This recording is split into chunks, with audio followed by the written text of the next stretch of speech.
हमारा next question है there are 28 mangoes trees 42 apple trees and 21 orange tree how to plant in a row such that each row contain the same number of trees of one variety only the minimum number of row in which the above tree may be planted is.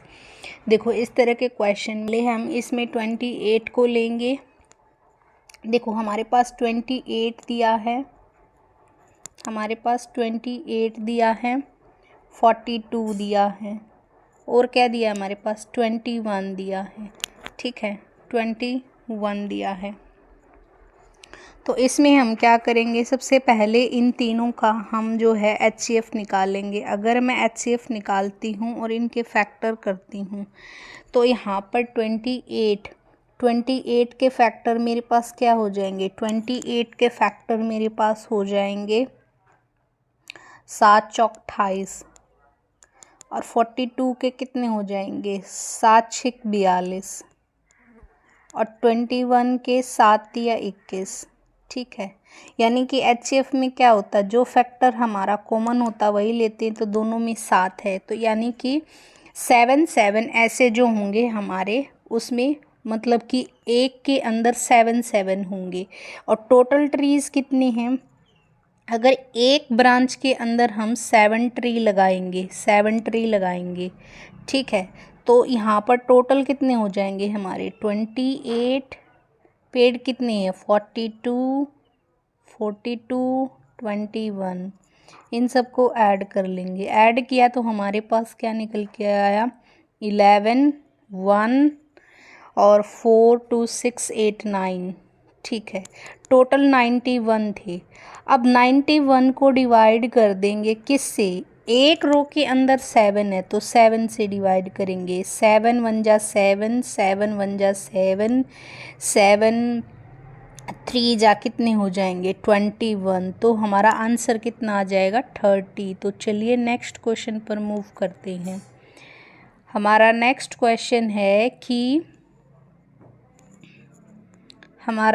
Question है A is twice as fast as B and B is twice as fast as C. If some distance is covered by C in 54 minutes, then in how much time will B cover? ठीक है, अब यहाँ पर देखो A, B और C तीनों की हमें जो है स्पीड का रेशो दे रहा, कह रहा है ए बी से 2 गुना है। मान लेते हैं ए बी से 2 गुना है, मान लो बी 1 था और ये 2 था। अब क्या कहता है बी 3 गुना है सी से, यानी बी 3 है और सी 1 है। ये हमारा रेशो हो गया।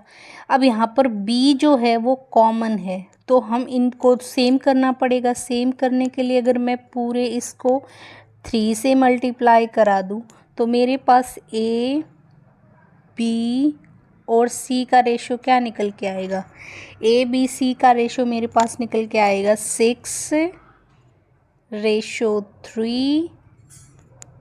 ठीक है, इसको तो मुझे किसी से करने की ज़रूरत नहीं, ये हो जाएगा 1। ठीक है, अब कहता है कि अगर C को 54 मिनट्स लगते हैं, ठीक है, तो यहाँ पर पूछा है कि B को कितना टाइम लगेगा। अगर ये इससे 3 गुना है तो देखो एक इसको 54 लगते हैं 1 मिनट के लिए। ठीक है, तो यहाँ पर यहाँ पर अगर हम देखें तो ये स्पीड है तो हमें निकालना पड़ेगा ये हमारे पास किसका, ये रेशो जो आया है ये हमारे पास स्पीड का रेशो आया है। ठीक है, तो जब हमारे पास डिस्टेंस सेम होता है तो इनके रेशो आपस में पलट जाते हैं और वो टाइम का रेशो आ जाता है। तो तीनों का एलसीएम लिया तो 6, यानी इसका 1 आएगा, इसका 2 आएगा और इसका 6 आएगा। ये हमारा टाइम हो गया।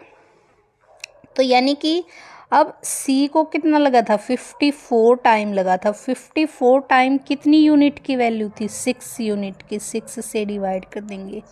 किसको निकालना है, 2। B को कितना टाइम लगेगा, तो B को 2 लगेगा, तो 6, 3 पकड़ जाएगा, 3 एक कम 3, 3 अठे 24, यानी आंसर कितना हो जाएगा हमारा 18।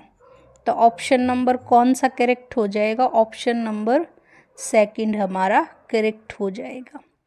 चलो अगला क्वेश्चन बोला, if the length and breadth of a rectangular plot be increased then how many times will it area be increase. ठीक है, यहाँ पर देखो एक रेशो से भी निकाल सकते हैं और एक नेट इफेक्ट से भी निकाल सकते हैं। ठीक है, तो मैं रेशो से निकालूंगी कि देखो पहले लेंथ कितनी थी उसकी, 100 थी। ये ओरिजिनल बात करेंगे हम लोग। ठीक है, सॉरी ये ओरिजिनल होगी और ये हमारी चेंज होने के बाद फाइनल होगी। पहले 100 थी, फिर 100 से हो गई 50% इंक्रीज 150। ये पहले 100 थी, अब होगी 120। इन रेशो को काटना चाहे तो काट सकते, 0 से 0 कट जाएगा, इसका 0 से 0 कट जाएगा, और यहाँ से 2 और यहाँ से 3 और यहाँ से 0 से 0, और ये हो जाएगा हमारा 5 एंड ये हो जाएगा हमारा 6। तो हमारा ओरिजिनल और फाइनल रेशो हमें क्या मिल गया, ये मिल गया 2 और ये मुझे मिल गया 3। यहाँ पर मिल गया 5 और ये मुझे मिल गया 6। अब यहाँ पर देखो हमें पता है कि जो हमारे पास रेक्टेंगल होती है, रेक्टेंगल का एरिया का फॉर्मूला क्या होता है, एरिया का फॉर्मूला क्या होता है, एरिया का फॉर्मूला होता है लेंथ इनटू ब्रेड्थ।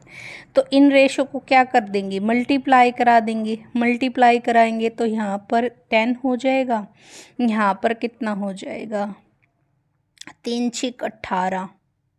ठीक है, पूछा एरिया कितना इंक्रीज हुआ, वही पहले 10 था, 10 से 18 हो गया, यानी 8 इंक्रीज हुआ है।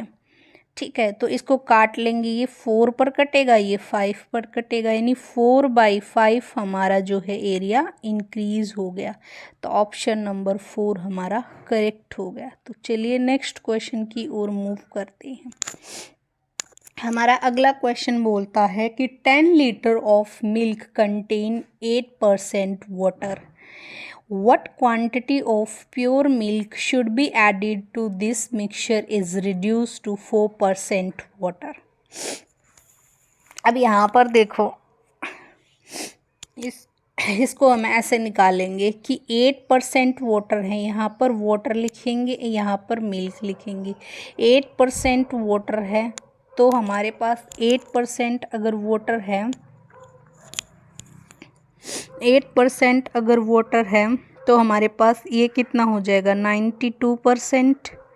ठीक है, उसी प्रकार से अब इसने बोला है कि 4% करना, ये 4 करना है तो ये 96 हो जाएगा। अब मिलाते, जिसको मिलाते हैं उसको सेम नहीं करते, जिसको नहीं मिलाते उसको सेम करते। यानी इसको मैं अगर 2 से मल्टीप्लाई कर दूं तो मेरे पास जो रेशो बन जाएगा वो क्या बन जाएगा, मेरे पास रेशो यहाँ पर क्या बन जाएगा, यहाँ पर 2 से मल्टीप्लाई किया तो इस जगह पर तो हमारे पास क्या, यहाँ पर वाटर और मिल्क इधर लिख लेते हैं, तो रेशो अब हमारा बन जाएगा, यहाँ 8 था, यहाँ 92 था, यहाँ पर कितना हो जाएगा, यहाँ भी 8 हो जाएगा, और ये हो जाएगा 2 6 12, 1 2 9 18 और 1 19। ठीक है, तो टोटल कितना था हमारा 10 लीटर था। यहाँ पर डिफरेंस कितने का हो गया, 100 का। ठीक है, तो देखो अगर मैं कहूँ 100 की वैल्यू 10 थी, तो यहाँ पर डिफरेंस कितने पॉइंट का आया, 100 का ही, तो यानी कि वैल्यू कितनी हो जाएगी हमारी 10 लीटर। तो ऑप्शन नंबर 3 हमारा करेक्ट हो जाएगा। अब अगला क्वेश्चन देखो, अगला क्वेश्चन में क्या कहता है। अगले क्वेश्चन में हमें कहता है कि sine A minus cos A equal to 0। Sine A और कोस ए हमारा इक्वल हो जाएगा अगर हम इस कोस को उधर लेकर के जाते हैं। ठीक है, अब साइन ए और कोस ए, देखो ये एंगल दोनों में सेम है, तो एंगल सेम कहाँ पर होता है? एंगल सेम हमारा तभी होता है जब हम दोनों की वैल्यू हमें सेम मिलेगी 45 डिग्री पर। 45 डिग्री पर 1/√2 हमें वैल्यू मिलेगी। अब कुछ नहीं करना, बस इसके अंदर हमें √2 की वैल्यू पुट कर देनी है। 1/√2 का 1/√2 की पावर 4 प्लस 1/√2 की पावर 4। ठीक है, 4 से करेंगे, यहाँ पर 1 में 4 मिल जाएगा, प्लस यहाँ पर 1 में 4। इसको सॉल्व करेंगे, 4 एलसीएम ले लेंगे, 1 + 1 2 हो जाएगा, 2/4 हो जाएगा। कैंसिल करेंगे, 1/2 आ जाएगा। तो आंसर क्या हो जाएगा हमारा? 1/2। तो हमारा नेक्स्ट क्वेश्चन है, A boat cover a certain distance downstream is 1/2 hour while it comes back is 1/2 hour. If the speed of the stream is 5 km, what is the speed of the boat in the stream water? ठीक है, चलिए निकाल लेते हैं। Downstream और upstream में का हमें क्या दिया हुआ है? डिस्टेंस सेम है, तो डाउनस्ट्रीम में इसको कितना लगता है? ½ आवर लगता है। अपस्ट्रीम में इसको लगता है 3/2। दोनों में सेम है, यानी कि डाउनस्ट्रीम और अपस्ट्रीम की बात करूँ मैं तो इसको 1 लगता है, ऐसा मान के चले इसको 3 लगता है, क्योंकि यहाँ पर एलसीएम तो सेम हो जाएगा। अब इसने कहा है कि speed of the stream, stream की स्पीड क्या होती है? Half of downstream to upstream. ठीक है, तो ऐड हो जाएगी। तो ये जो आया हमारे पास टाइम का रेशो आया है ना, हाँ ये तो टाइम का रेशो आया है। अगर ये डाउन स्ट्रीम और अपस्ट्रीम के टाइम का रेशो आया है हमारे पास, कितना रेशो आया था? ये 3 आया था, ये 1 आया था। ठीक है, तो यहाँ पर डिस्टेंस क्योंकि सेम है तो स्पीड क्या हो जाएगी? ये 3 और ये 1। तो यहाँ पर टाइम हो गया हमारे पास ये सब। Speed of the boat in the still water. ठीक है, स्पीड ऑफ द स्ट्रीम होता है ½ इंटू इन दोनों का डिफरेंस, यहाँ पर 2 आ जाएगा, यानी कि 1। अगर 1 की वैल्यू 5 है तो यहाँ पर speed of the boat in still water, still water में क्या हो जाएगी? स्टिल वाटर में ½ 2 की वैल्यू 2, क्योंकि 5 km/h है। सॉरी, ये हमारा क्या हो गया? 1 की वैल्यू 5 है तो 3 की वैल्यू जो है 15 हो जाएगी। तो आंसर हमारा हो जाएगा 15 km/h। तो चलिए नेक्स्ट क्वेश्चन पर मूव करते हैं कि इन अ कोड लैंग्वेज, एक कोड लैंग्वेज हमें दी हुई है। पिट डरना मीन्स इस तरह से, चाइनीज़ हमें दे का बताना, दे का क्या कोड होगा यहाँ पर ही देख लेते। देखो सबसे पहले ना इन दोनों में से देख लेते क्या कटेगा हमारे पास। यहाँ पर जो है PA कोई भी कोड नहीं है। यहाँ पर इन दोनों में NA कॉमन है, तो NA को काट देते हैं और इन दोनों में से इसमें हमारे पास गुड कॉमन है तो गुड भी कट गया, ठीक है। उसके बाद यहाँ पर हम लोग और देखते हैं,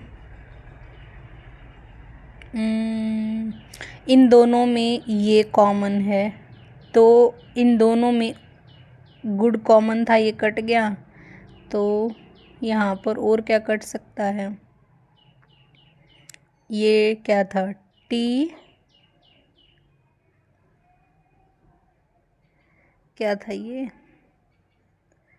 एन ए तो पहले कट चुका था। यहाँ पर दे का कोड यहाँ पर हो जाएगा टीम, तो हमारा ऑप्शन नंबर 77 का हो जाएगा फर्स्ट।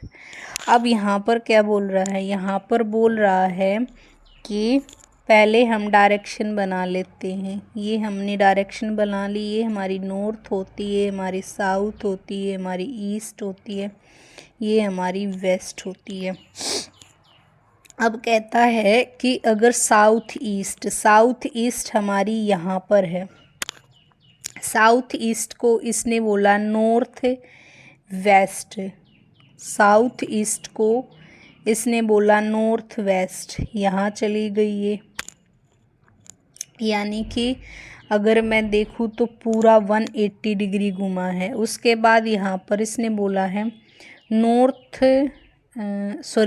साउथ ईस्ट को इसने बोला ईस्ट, यानी कि ये घूमी है 45 डिग्री पर। और जो हमारा नॉर्थ वेस्ट है उसको इसने बोला है साउथ, ईस्ट वेस्ट,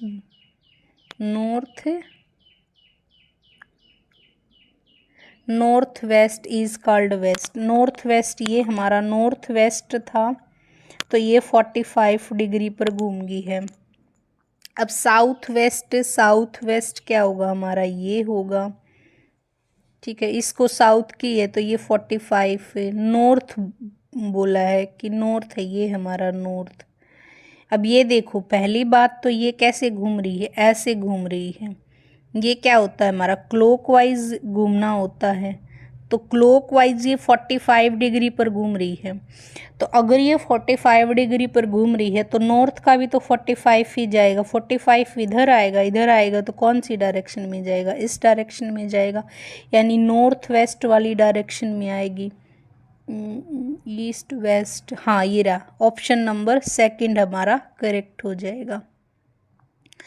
अगला क्वेश्चन हमें क्या कहता है, अगला क्वेश्चन कहता है कि एक 3 डिजिट नंबर है, 3 डिजिट नंबर है ये, इसको ऐड किया जाता है, इसके अंदर हमें 4 डिजिट नंबर मिलता है। और अगर ये नंबर डिविजिबल है 11 से, सबसे पहले Q की वैल्यू निकाल लेंगे। 11 का डिविजिबिलिटी रूल हमें कहता है कि ऑल्टरनेट साइन को ऐड कर देते हैं। ये हमारे पास है 3Q7, ठीक है। यहाँ पर क्या करेंगे, इन दोनों को ऐड करेंगे, इन दोनों को ऐड करेंगे और माइनस कर देंगे। ये हमारे पास 10 हो जाएगा, माइनस कर देंगे 1 प्लस Q को। अब यहाँ पर जो आंसर आता है वो क्या होना चाहिए, या तो 0 आना चाहिए 11 का डिविजिबिलिटी रूल, या फिर 11 का मल्टीपल होना चाहिए, 11 का मल्टीपल होना चाहिए। तो यहाँ पर क्या संभावना है कि मैं Q की जगह पर अगर 9 रख देती हूँ तो ये 0 आ जाएगा हमारे यहाँ पर, ठीक है। यानी कि Q की वैल्यू क्या आ गई हमारे पास, Q तो हमारे पास निकल करके आ गया 9। अब अगर Q हमारे पास 9 निकल करके आता है तो यहाँ पर Q की वैल्यू पुट कर देंगे। अब इसने कहा है कि 984 में 4P3 ऐड करना है कि हमें कितना मिल जाए, 7 9 13 मिल जाए। तो भैया P की वैल्यू क्या निकल के आएगी, यहाँ पर देखो 9 किस में होता है। अगर मैं यहाँ 9 की बात करूँ कि नीचे 9 आना चाहिए, 8 16 9 के लिए, यानी कि P की वैल्यू कितनी होगी, यहाँ पर 1 होगी।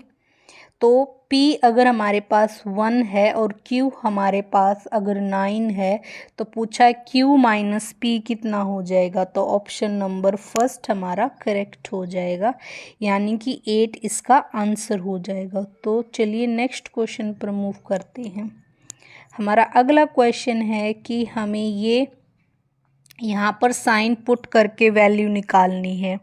तो सबसे पहले हम लोग थर्ड ऑप्शन से ही चेक कर लेते हैं। ठीक है, यहाँ पर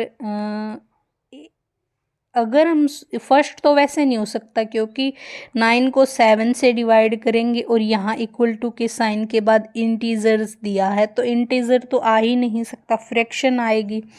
तो थर्ड ऑप्शन चेक करके देख लेते हैं। थर्ड ऑप्शन में हमने इसको रखा 9 + 7, फिर यहाँ पे -2 × 3 = 10। देखो यहाँ पर ये हो गया 6 और ये कितना हो गया 16, 16 में से 6 गए 10, तो यानी कि ये हमारा करेक्ट ऑप्शन हो गया, ऑप्शन नंबर 3। तो चलिए यहीं पर अब हमारे जो क्वेश्चन है वो ख़त्म होते हैं। तो अगर वीडियो अच्छी लगे तो वीडियो को लाइक करें, चैनल को सब्सक्राइब करें। तो चलिए यही वीडियो को एंड करते हैं।